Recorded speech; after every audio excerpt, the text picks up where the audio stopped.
Domenica 24 novembre, ben ritrovati all'appuntamento con le news di Prealpina. Mattinata di fuoco a Busto Arsizio, in fiamme un box in un palazzo a 9 piani di Via Repubblica. Paura e appartamenti evacuati durante il lungo intervento dei vigili del fuoco. I dettagli nel servizio di Veronica De Riu. Incendio a Busto Arsizio, oggi domenica 24 novembre. Risveglio e shock questa mattina per i residenti di un palazzo di Viale della Repubblica che sono stati evacuati a causa di un rogo divampato nei garage. L'incendio è scoppiato nei box di un palazzo a 9 piani. Alle 7 sono partite le chiamate di allarme. I vigili del fuoco del Sempione sono accorsi sul posto in forze massicce, riscontrando la presenza in garage di un motorino, alcune biciclette, ma soprattutto solventi e vernici. Per precauzione gli abitanti sono stati temporaneamente evacuati per consentire le operazioni di spegnimento. Da capire se all'origine ci sia una matrice dolosa. Sono in corso gli accertamenti delle forze dell'ordine. C'è anche lo zampino dell'intelligenza artificiale nell'importante operazione conclusa dai carabinieri del Nucleo Tutela del Patrimonio Culturale. Recuperati 2 dipinti che erano stati rubati nel 2001 dalla chiesa di Ameno, nel Novarese. Ieri, dopo 23 anni, le opere risalenti al secolo XVIII sono state restituite al parroco e al vicario generale della diocesi di Novara. I 2 oli su tela, una Annunciazione della Vergine e una Immacolata Concezione, sono stati ritrovati in una casa d'aste grazie al monitoraggio del web condotto quotidianamente dai militari attraverso l'ausilio di un innovativo sistema di intelligenza artificiale alla ricerca di opere provento di furti. Trafugati da ladri per ora ignoti, sono state localizzate sul sito online di una nota casa d'aste che le aveva messe in vendita su mandato di un uomo che a sua volta le aveva ricevute in eredità. Ora il ritorno a casa. Anche a Gallarate si è acceso il Natale, 40.000 luci per far splendere l'albero e le luminarie, più di 1.000 le persone alla cerimonia di sabato sera. Ce ne parla Annalisa Colombo. Più di 1.000 persone in piazza per accendere il Natale a Gallarate e anche quest'anno l'effetto wow è confermato. Come da programma, infatti, le 40.000 luci dell'albero di Natale e anche le luminarie del centro storico si sono accese al termine del countdown iniziato dall'assessore alla cultura Cleo Mazzetti sul sagrato della Basilica. I tanti gallaratesi, e non solo, che erano presenti, hanno sostenuto il conto alla rovescia con il naso all'insù, pronti ad ammirare ed immortalare nelle foto e nei video il momento dell'accensione, culminato con uno scroscio di applausi. Una cerimonia che è diventata una tradizione, che si ripete da 9 anni, ma che ogni volta si impreziosisce con delle novità. Gli studenti del Conservatorio Puccini, con le loro voci, hanno dato via alla cerimonia, intonando, accompagnati dal pianoforte, le canzoni più famose delle feste.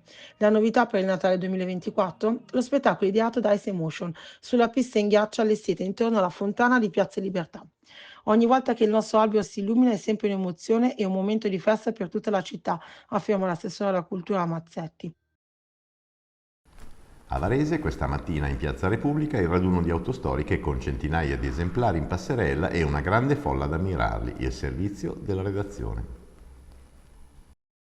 Una Simca Ariane del 1961 e accanto una Chrysler 300 del 1966, 2 gioielli in mostra con tanti altri. Questa mattina in Piazza Repubblica è andata a scena con sottofondo di musica l'iniziativa Mitiche in Piazza, raduno promosso da Club VAMS Varese Auto Moto Storiche. Decine le auto di oltre 20 anni di età che hanno deliziato il solito consueto affollamento di appassionati curiosi. L'iniziativa oggi ha avuto anche un significato solidale. I partecipanti e gli spettatori sono stati infatti invitati a portare cibi non deperibili da donare alla Mensa Caritas di Varese.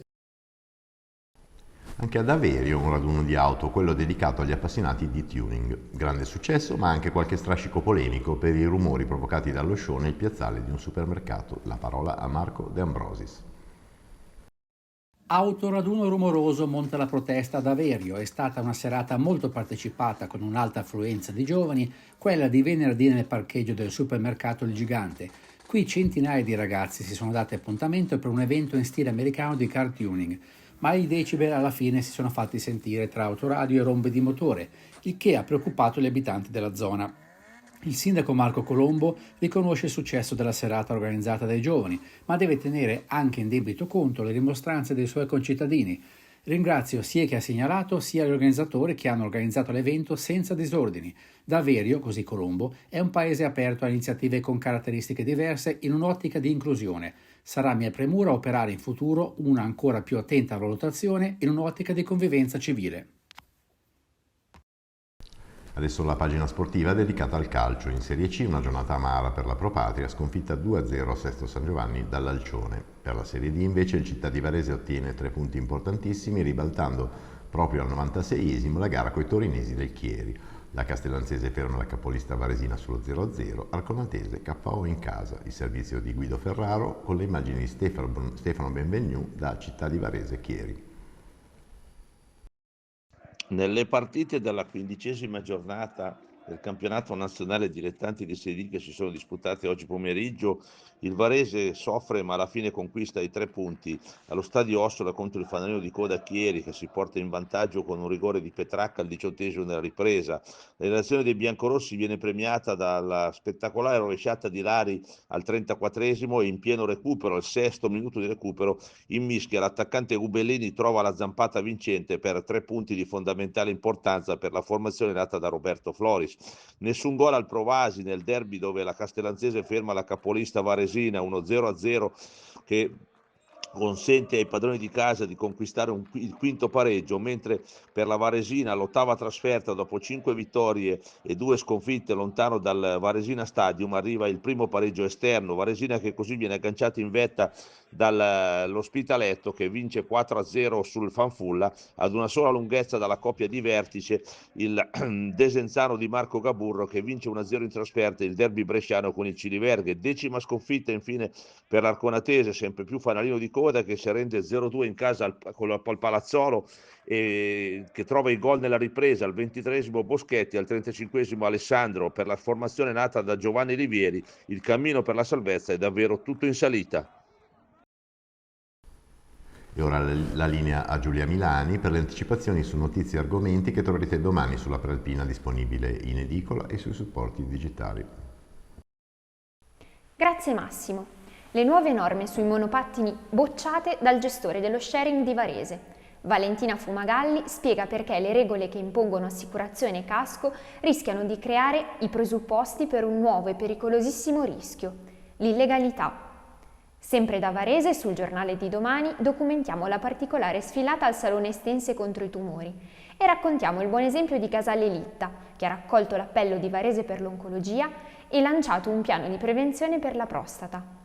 Il tema scolastico è affrontato da Elisa Ranzetta Gallarate per mettere in guardia dalla possibile chiusura di alcuni istituti per il pesante calo delle iscrizioni di questi anni. Infine, i numeri del Banco di Famiglia di Legnano, che mettono in luce l'emergere delle nuove povertà. Naturalmente tanto sport sulla Prealpina di domani, a cominciare dall'impresa dell'Italia del tennis in Coppa Davis. Grazie Giulia, con questo è tutto. L'appuntamento a domani sempre alle 19. Vi auguriamo una buona serata.